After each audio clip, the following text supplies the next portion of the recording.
दोस्तों, अगर मैं आपसे कहूं कि आप 2 किलोमीटर पैदल चल सकते हैं तो शायद आप तुरंत हाँ कह दें, क्योंकि आपको अपनी फिटनेस पर पूरा भरोसा है, आपको अपने पैरों पर कॉन्फिडेंस है। वहीं अगर मैं आपसे कहूं कि आप 20 किलोमीटर बिना रुके पैदल चल सकते हैं, अगर इस हालत में भी आपका जवाब हाँ है तो आपका ये ओवर कॉन्फिडेंस या एरोगेंस है। और क्या फर्क है एरोगेंस और कॉन्फिडेंट में? कई बार हमें पता भी नहीं चलता कि हमारा कॉन्फिडेंस कब एरोगेंस में बदल गया। आपने भी कई बार नोटिस किया होगा कि जब आप किसी फंक्शन पर अच्छे कपड़े पहन के जाते हो तो अपने आप पर बहुत कॉन्फिडेंट आता है। और आपने ये भी नोटिस किया होगा कि आप अपने आप को उस फंक्शन में सबसे बेस्ट मानने लगते हैं। आपको लगता है कि आपसे अच्छे यहाँ पर किसी के कपड़ा नहीं है, आपकी पर्सनालिटी सबसे बेस्ट है। और इसी चक्कर में आप सबसे खुद की तुलना करने लगते हैं, और इसी चक्कर में आपका कॉन्फिडेंट कब एरोगेंस में बदल जाता है आपको पता भी नहीं चलता। और दोस्तों, आपका कॉन्फिडेंट एरोगेंस से बदलने से पहले ओवर कॉन्फिडेंट में बदलता है। मतलब एरोगेंस कॉन्फिडेंट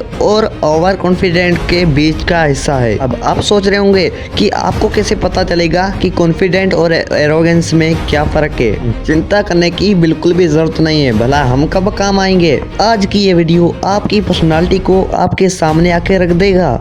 कॉन्फिडेंट का मतलब होता है अपनी ताकत और अपनी सोच पर भरोसा रखना। वहीं एरोगेंस वाला बंदा खुद को सबसे बेहतर समझता है। चलिए आपको एक बढ़िया सा एग्जांपल देके समझाता हूँ। मान लीजिए कि एक हट्टा कट्टा बंदा है, और ये हट्टा कट्टा बंदा बहुत ही पावरफुल है, और ये जब भी किसी इंसान से मिलता है तो इसे लगता है कि ये सामने वाले से बहुत ही ताकतफुल है। ये खुद को हीरो समझता है। एक दिन इस हट्टे कट्टे बंदे की मुलाकात एक एथलीट से होती है। ये एथलीट नेशनल लेवल का रनर है। अब ये हट्टा कट्टा बंदा जब एक एथलीट से मिलता है तो इसे लगता है कि मैं इससे काफी ज्यादा ताकतफुल हूँ, ये मेरे सामने टिक भी नहीं पाएगा, मैं तो इससे भी तेज दौड़ सकता हूँ। और यहीं पर आ जाता है एरोगेंस। बिना सोचे समझे, बिना लॉजिक के ओवर कॉन्फिडेंट हो जाना आपको एरोगेंट बनाता है। क्योंकि वो हट्टा कट्टा बंदा कितना भी पावरफुल क्यों ना हो, वो एक इंटरनेशनल एथलीट से तेज नहीं दौड़ सकता। और अब सीधा मुद्दे पर आते हैं, और मुद्दा ये है कि आप कॉन्फिडेंट है, ओवर कॉन्फिडेंट है या फिर एरोगेंस है।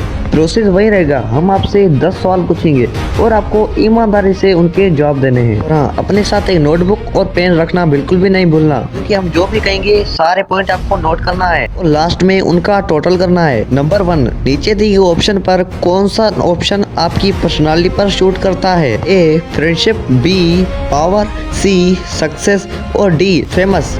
आपके पास 5 सेकंड का टाइम है।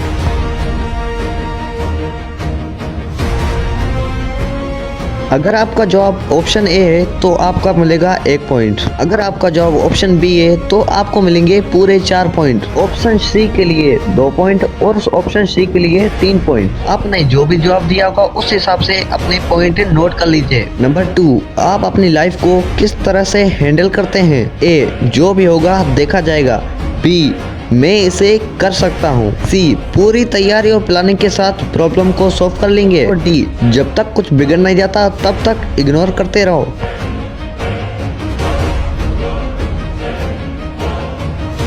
अगर आपका आंसर है तो आपको मिलेंगे 3 पॉइंट। ऑप्शन बी के लिए 2 पॉइंट, ऑप्शन सी के लिए 1 पॉइंट और ऑप्शन डी के लिए पूरे 4 पॉइंट। नोट कर लिया। नंबर 3, क्या आपने कभी किसी को सीरियसली इंसल्ट किया है? ऑप्शन ए कभी कभी, बी कभी नहीं, सी आपको ऐसा करने में मजा आता है, डी अक्सर करते रहते हैं। ऑप्शन ए के लिए आपको मिलेंगे 2 पॉइंट, ऑप्शन बी के लिए मिलेंगे 1 पॉइंट, ऑप्शन सी के लिए 3 पॉइंट और आखिरी ऑप्शन डी के लिए आपको मिलेंगे पूरे 4 पॉइंट। नंबर 4, आप अपनी सफलता पर किस तरह से व्यवहार करते हो? ए अपने शत्रु के सामने दिखाते हो, ऑप्शन बी सारी दुनिया को दिखाते हो, सी पहली जीत के बाद तुरंत दूसरी जीत का प्लान बनाने लगते हो, ऑप्शन डी या फिर अपने दोस्त यारों के साथ सेलिब्रेट करते हो।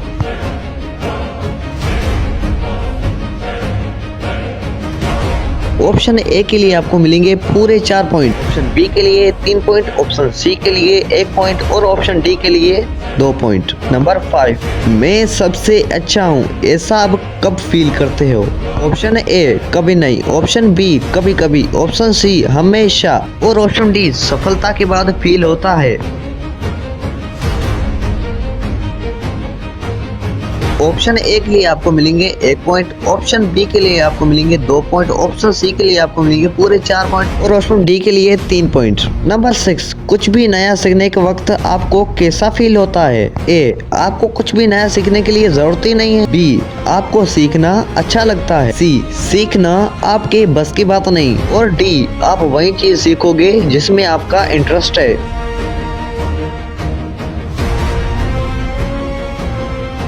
ऑप्शन ए के लिए आपको मिलेंगे 4 पॉइंट, ऑप्शन बी के लिए मिलेंगे 1 पॉइंट, सी के लिए 3 पॉइंट और आखिर डी के लिए 2 पॉइंट। चलिए अगला सवाल देखते हैं। नंबर 7, दूसरे के ओपिनियन पर आपका रिएक्शन कैसा होता है? ए, सामने वाले की बात ध्यान से सुनकर उसे अप्लाई करते हो। बी, हमेशा इग्नोर करते हो। सी, सामने वाले की बात पर ज्यादा सोचते हो। डी, सामने वाले की बात पर सहमत हो जाते हो मगर हमेशा अपने मन का करते हो।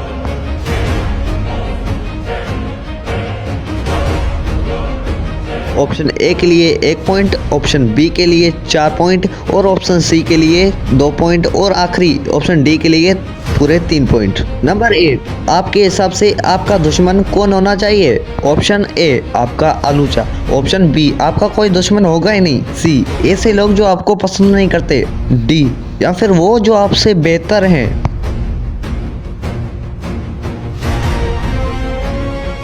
ऑप्शन ए के लिए 4 पॉइंट, बी के लिए 1 पॉइंट, सी के लिए 2 पॉइंट और लास्ट डी के लिए 3 पॉइंट। नंबर 9, क्या आप में अपनी कमियां सुनने के लिए हिम्मत है? ए, आप अपनी कमियां सुनने के लिए हमेशा तैयार रहते हो। बी, दुनिया में कोई ऐसा नहीं जो अपनी कमियां सुना सके। सी, कभी कभी आप इससे परेशान हो जाते हो। डी, आप कभी भी अपनी कमी नहीं सुनना चाहोगे।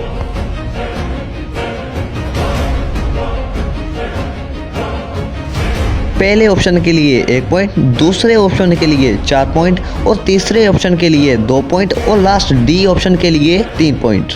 और ये रहा आखिरी सवाल। नंबर 10, एक ऐसा इंसान जो आपसे नफरत करता है और एक दिन आपसे मदद मांगने आता है, तब आप क्या करोगे? ऑप्शन ए, हेल्प नहीं करोगे। ऑप्शन बी, हेल्प कर दोगे। सी, उसे भला बुरा कहकर भगा दोगे। ऑप्शन डी, या फिर उसे इग्नोर कर दोगे।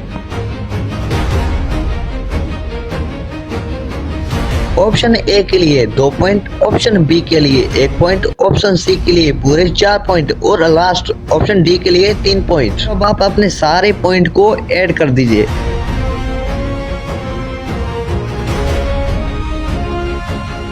अगर आपको 10 से 16 के बीच में पॉइंट मिले हैं तो उसका मतलब आपका कॉन्फिडेंट इतना अच्छा नहीं है। अगर आपको अचानक हजारों पब्लिक के सामने खड़ा कर दिया जाए तो आप नहीं बोल पाओगे और स्टेज पर आपकी टांगे कांप रही होंगी। कुछ काम करना हो या किसी टीम के साथ काम करना है तो आप बहुत अच्छे तरीके से करते हो और जब बारी डिसीजन की आती है तो आप थोड़ा लड़खड़ाते हो। मतलब टीम लीडिंग करने के लिए आपको बहुत दिक्कत आती है। और अगर आपका इस पर्सनालिटी टेस्ट में स्कोर है 17 से 25 के बीच में तो आप एक कॉन्फिडेंट इंसान है। अब आपके चेहरे पर हमेशा कॉन्फिडेंट रहता है। हो सकता है किसी खतरनाक सिचुएशन में आपका कॉन्फिडेंट लड़खड़ा जाए लेकिन नॉर्मल सिचुएशन में आप कॉन्फिडेंट रहते हो। आप अपनी ताकत और क्षमताओं पर बिलीव करते हो, ना कि ओवर कॉन्फिडेंट में। मतलब आपके अंदर बिल्कुल भी एरोगेंस नहीं है और यही चीज आपको एक अच्छा इंसान बनाती है। आप लोगों से बात करना पसंद करते हो क्योंकि आप एक हम्बल इंसान हो, लेकिन कई बार आपका नरम दिल आपके लिए घंटे का सौदा बन जाता है क्योंकि लोग इसका फायदा उठाते हैं। इसलिए आपको थोड़ा चालाक होने की जरूरत होती है। अब बात करते हैं 26 से 33 पॉइंट वालों की। इस तरह की पर्सनालिटी वाले बहुत ही घमंडी और अकड़ू होते हैं और ये बहुत ओवर कॉन्फिडेंट होते हैं। मतलब मान लीजिए एक बंदा बहुत ही स्पीड से बाइक चला रहा है, अब इससे महसूस होगा कि मुझसे ज्यादा बाइक कोई स्पीड से चला ही नहीं सकता, मैं सबसे बहुत स्पीड से बाइक चलाता हूँ। इस तरह के लोग अपने आप को सबसे बेहतर समझने लगते हैं और वो समझते हैं वो जैसा चाहेंगे वैसा ही हो। इस तरह के लोग बिना सोचे समझे सामने वाले की कंडीशन जाने बिना कुछ भी बोल देते हैं। अगर आपकी पर्सनालिटी इस तरह है तो आपको थोड़ा दयालु बनने की जरूरत है ताकि आप सामने वाले को हर्ट ना करें। और अब बात करते हैं उस पर्सनालिटी की पर्सनालिटी जो किसी के लिए भी अच्छी नहीं है। बट अगर आपको मिले 34 से 40 पॉइंट तो हमें ये कहने में बहुत दुख हो रहा है कि आप एक एरोगेंट इंसान है। मतलब आपने अपनी कॉलोनी में 10 छक्के क्या मार दिए तो आपको लगने लगता है कि आपसे बड़ा क्रिकेटर कोई है ही नहीं। ये पर्सनालिटी किसी के लिए भी अच्छी नहीं है, क्योंकि आपको थोड़ा ज्ञान होने के बाद आपको लगता है कि आपने सब कुछ सीख लिया और आप लोगों को ज्ञान बांटने लगते हैं। इन लोगों की सबसे बड़ी और खराब बात ये होती है कि ये जो भी काम करते हैं उससे लोगों से कंपेयर करते हैं, दूसरों को नीचा दिखाते हैं। जहाँ पर उठते बैठते हैं वहाँ पर कंपटीशन शुरू कर देते हैं। मतलब कोई बंदा आपके सामने एक कोल्ड ड्रिंक पी रहा है तो आप उसे कहोगे मैं इस तरह के 5 पी सकता हूँ। मतलब कॉमन सेंस जैसी कोई बात ही नहीं है। आप अपनी गलतियों को कभी एक्सेप्ट ही नहीं करते और उल्टा दूसरों पर इल्जाम लगाते हो, और ऐसा करते समय आप अपनी पावर भी इस्तेमाल करते हो। दोस्तों, एरोगेंट पर्सनालिटी आपके लिए बिल्कुल भी सही नहीं है। हो सके तो आप इसे जल्द से जल्द बदल दीजिए, और अगर आपको हमारी बातों से तकलीफ हुई तो हमें माफ कीजिएगा, लेकिन ये सब बताना आपके लिए बहुत ज़रूरी था ताकि आप एक अच्छी पर्सनालिटी बना सकें। ओके बाय, मिलते हैं अगली वीडियो में।